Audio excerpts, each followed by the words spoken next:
I never thought I'd find myself in a situation like this. Honestly, I thought I knew my wife better than anyone. We'd been together for 5 years, and I always figured I had a pretty good read on her. Trustworthy, caring, maybe a little naive, but solid. That all came crashing down during what should have been the happiest week of my life, our wedding. The day started like any other. I was buzzing with that mix of nervousness and excitement, the kind that makes your stomach churn and your palms sweat like you've just run a marathon. We'd planned this wedding for months, and everything seemed perfect. Our friends, family, the vows, the flowers. I remember standing at the altar, looking out at her, glowing in her dress, feeling like nothing could go wrong. But somehow I should have known better. That evening, as we were about to cut the cake, she excused herself suddenly, saying she needed a quick breath of fresh air. I didn't think much of it at first. Maybe she was overwhelmed. I watched her walk outside, the warmth of the late spring air hitting her face. That's when I saw her come back with someone I didn't expect, my brother. My stomach dropped so hard I thought I'd be sick. She hadn't just gone out for a breath. They were laughing, close enough that I could see their shoulders brushing, and she was whispering something in his ear. The way she looked at him, like she was the only person in the world for him, made my blood run cold. It wasn't just a friendly chat.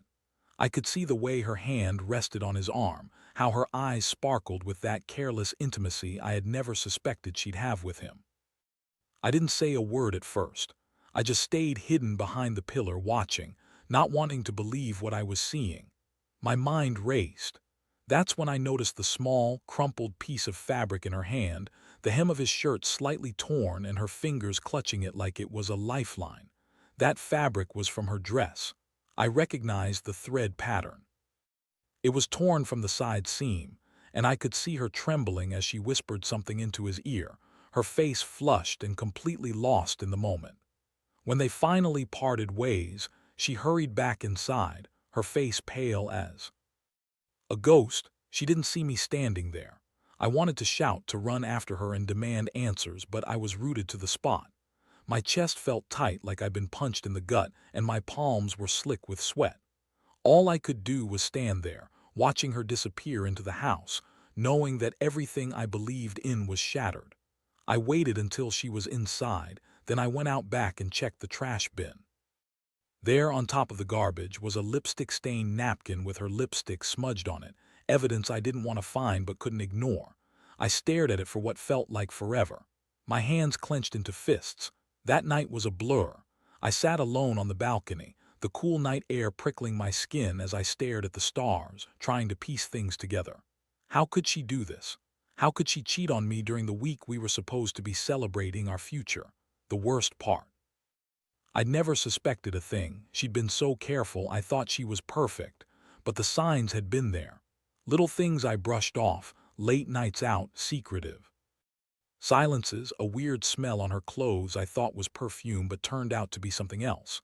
Now I could see it all clearly. I'd been blind and she'd been lying right to my face. I remember feeling sick and numb all at once. The betrayal hit me like a punch to the stomach. I kept replaying that moment outside, her whispering to him, the way her hand grasped his arm. It's like I could still see her face, flushed and guilty, even now. How could she do this? How long had it been going on? I wanted to scream, to shake her, to demand an explanation. But all I could do was sit there, feeling the ache settle deep into my bones. It was then I realized that my entire life was about to change. I didn't know what I was going to do next, but I knew one thing for sure: I wasn't going to let this slide. Not anymore. I had to find out how long this had been going on, what else she'd lied about, and ultimately, what I was willing to accept or not accept. But the first step was clear. I needed to get evidence to understand the scope of the betrayal. And I'd start by looking through the messages, the emails, anything that could tell me the truth. Because if she'd lied about this, if she'd betrayed me during our wedding week, then trust was gone, gone for good. And I was damn sure I wasn't going to be the fool who gets played like that again. Over the next few days, I was like a ghost in my own house. Every sound, every movement felt amplified. The walls seemed to close in on me. I couldn't sleep. I kept replaying that night in my head, trying to find some way to undo it, but I knew that was pointless. What I really needed was answers, hard ones. I started digging through her phone while she was at work. I was careful, trying not to look too obvious, but I knew I had to find something concrete. The first thing I saw was the string of texts, flirty, casual at first, but gradually escalating into something more.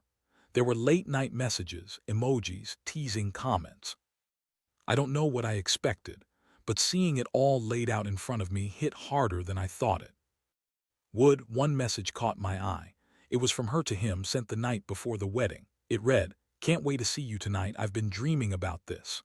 My stomach twisted. I'd always thought she was excited about us, about our future. Turns out she was already planning this betrayal. I also found call logs, hours of calls back and forth, late into the night. And then there were the photos she'd sent him. Nothing explicit, but enough to make me want to smash the phone. Close-ups of her face, her laughing, her touching her hair, trying to look seductive. I could see her lipstick smudged, her eyes sparkling with something I didn't recognize, something that wasn't love. Sitting there, I felt my fists clench so tight, my nails almost digging into my palms. My whole body was trembling. How long had she been doing this? How many nights had I been sleeping next to her, completely unaware? I knew I needed more evidence. I started checking her social media, her emails, her secret apps. I didn't want to leave any stone unturned. If I was going to take revenge, I needed to be sure I had all the facts, and as I sifted through her digital life, I found more than I expected. Hidden messages, deleted texts I'd never seen, and comments from her, things she'd thought no one would find. She'd been lying about everything. Not just the affair, but her entire persona. That perfect wife act, fake. I'd been a fool to trust her. Every smile, every word felt like a lie. And the worst part, the betrayal wasn't just about the affair. It was about the years of pretending, the years of silence while she was sneaking around behind my back. I finally reached a breaking point. I couldn't sit still anymore. I had to confront her, but not just yet. First, I needed a plan, something calculated, something that would show her I wasn't about to be played anymore. I wanted her to see that I knew everything, that I was in control. I spent that night lying in bed, staring at the ceiling, trying to come up with a plan. I knew I couldn't just blow up now. That wouldn't serve me. Instead, I wanted to catch her off guard, make her realize I had the upper hand. I'd seen enough betrayal to know I couldn't trust her again, not blindly. But I'd be damned if I was going to be a pushover either. I figured out her routine, her secrets, her weak spots. I also decided that once I executed my plan, I'd make sure she paid the price for all the lies. I wanted her to feel the same betrayal, the same numbness I'd felt every time I thought about her and my brother.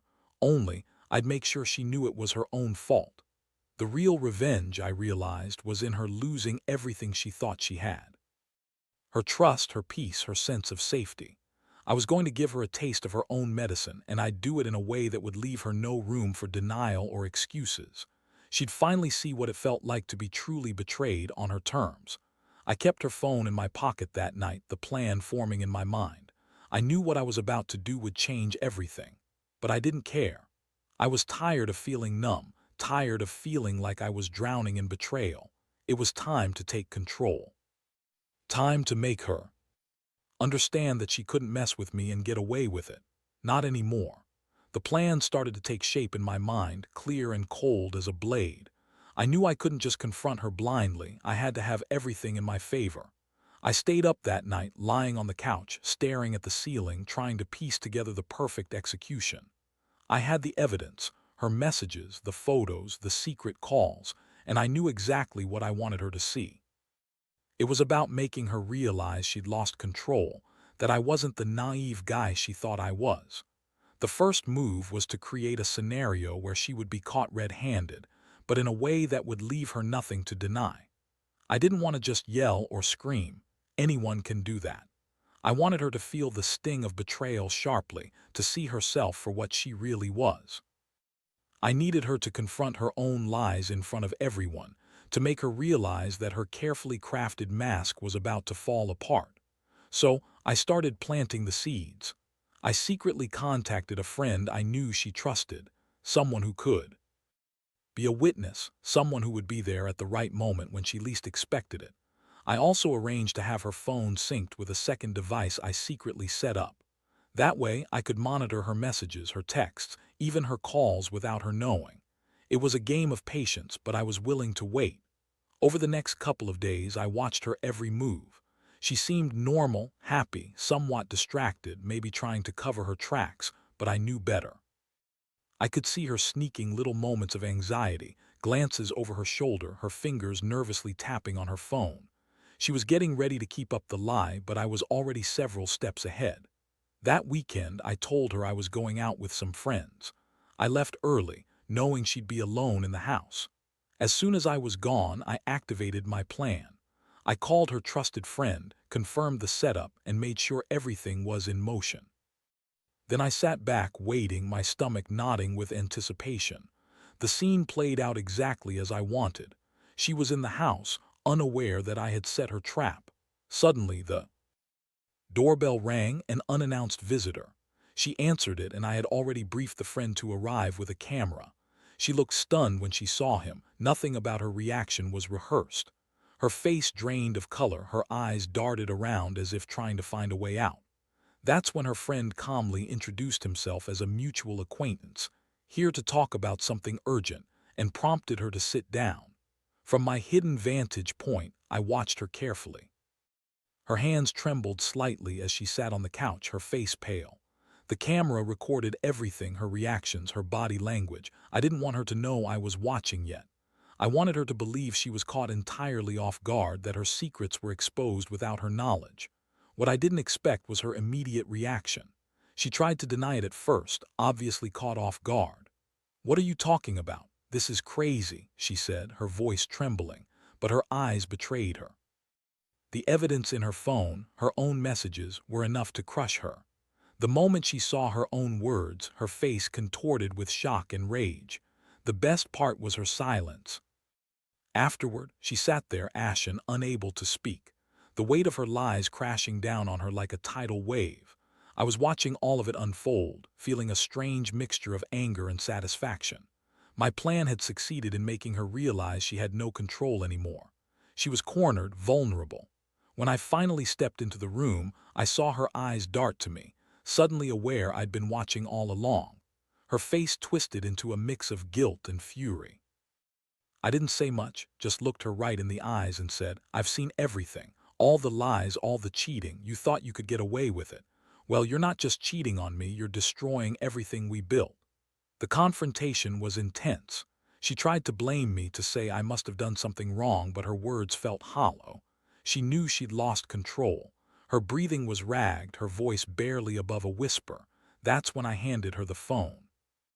It was full of proof, her own words, her secret conversations, the photos she'd taken herself. She looked at the evidence, then looked away. Her shoulders hunched, tears threatening to spill. I could feel my fists tighten again, but I kept my voice steady. "You lied for months. You betrayed me during our wedding week. That's the end of us. I'm done." She begged, of course, tried to explain, to deny, but I wasn't having it. I'd seen enough. That moment, I knew I had everything I needed to walk away for good.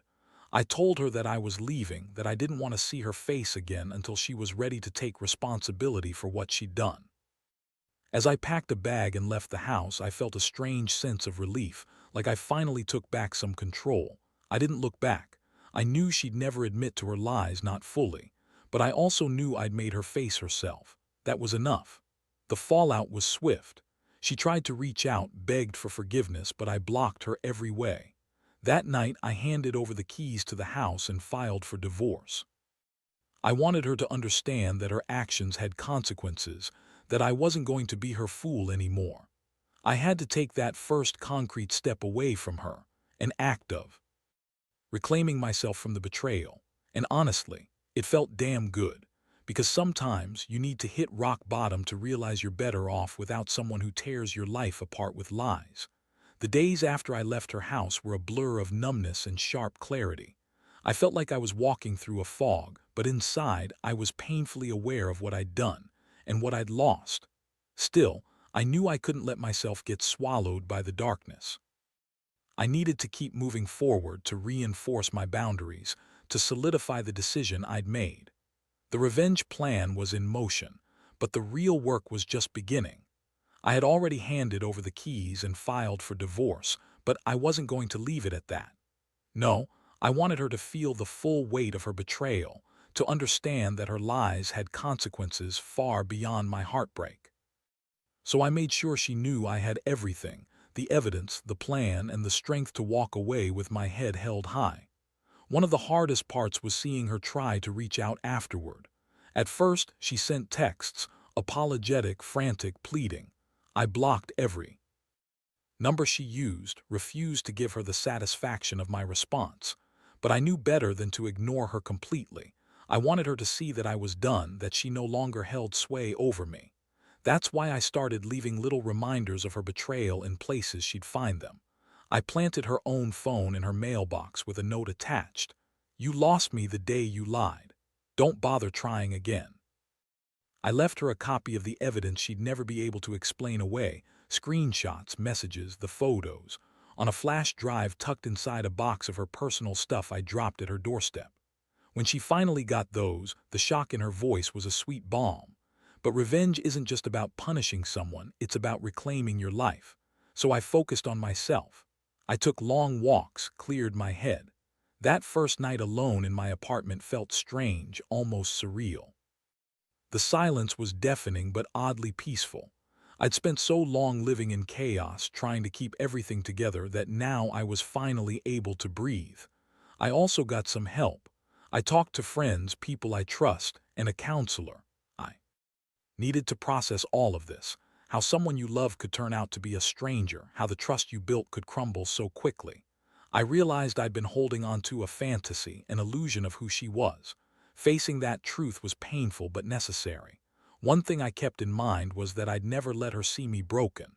That was part of my revenge, too. I wanted her to understand she couldn't manipulate me anymore. I wasn't going to be the guy she used to know, at least not in the same way. I was rebuilding my sense of self, piece by piece, stronger and more aware of what I deserved. I started going out more, pushing myself to be around people again. I didn't want her to think she'd won, that her betrayal could break me. Every time I felt the sting of betrayal, I'd remind myself, I was better than this. I wasn't going to let her win by making me a victim of her lies. That's when I decided I'd take one final step in my revenge. I wanted her to know that her betrayal wasn't just a mistake, it was a choice. A choice she made, and now she'd have to live with the fallout. I arranged to have her name removed from the house title. I wanted her to feel the loss of that security, a tangible reminder that her actions had consequences. I also hired a lawyer to start the divorce proceedings. I wanted everything clear, clean, final. No dragging things out, no lingering doubts. I needed to close this chapter and move on, without the weight of her lies dragging me down. When I handed over the paperwork, I felt that quiet sense of victory, knowing I was taking control of my life again. In the end, I realized that revenge isn't about revenge at all. It's about reclaiming your dignity, refusing to be a pawn in someone else's game. It's about showing yourself that you're stronger than betrayal, that you can survive even the most crushing lies. I've still got a long road ahead, but I know now I won't be defined by her actions. I'll build my life on honesty and integrity, not lies and betrayal. Sometimes, the hardest part is letting go of the hope that things could have been different. But I've learned that real strength comes from accepting what's broken and choosing to walk away. If you're ever in a situation like this, don't wait for someone else to fix it. Take control, do what's right for you, and trust that someday you'll find your peace again. Weeks turned into months, and I kept pushing forward, though the scars from everything still felt fresh. The initial shock and numbness gradually gave way to a strange kind of clarity, almost like I'd been cleaned out, forced to start over from scratch. Every day I reminded myself why I'd made the choices I did. I refused to let the betrayal define me, even if it haunted my thoughts late into the night. I started focusing on the things I'd neglected. My work, my friends, my hobbies, anything that kept me grounded. It wasn't easy. There were moments I'd wake up with a sinking feeling, a flashback of her smiling, her lips moving with secrets I'd never hear. But then I'd brush it aside and tell myself I was better without her. That I deserved someone honest, someone who wouldn't betray me during the most sacred moment of my life. Because I'd already been betrayed once, I made damn sure I wouldn't let it happen again. I was done trusting blindly. I'd learned the hard way that silence and naivety only got you hurt. From now on, I was going to be cautious, watchful, even if it meant I'd be a little guarded, a little cold. That's what survival looked like after you've been broken. One of the biggest turning points came when I finally sat her down face to face.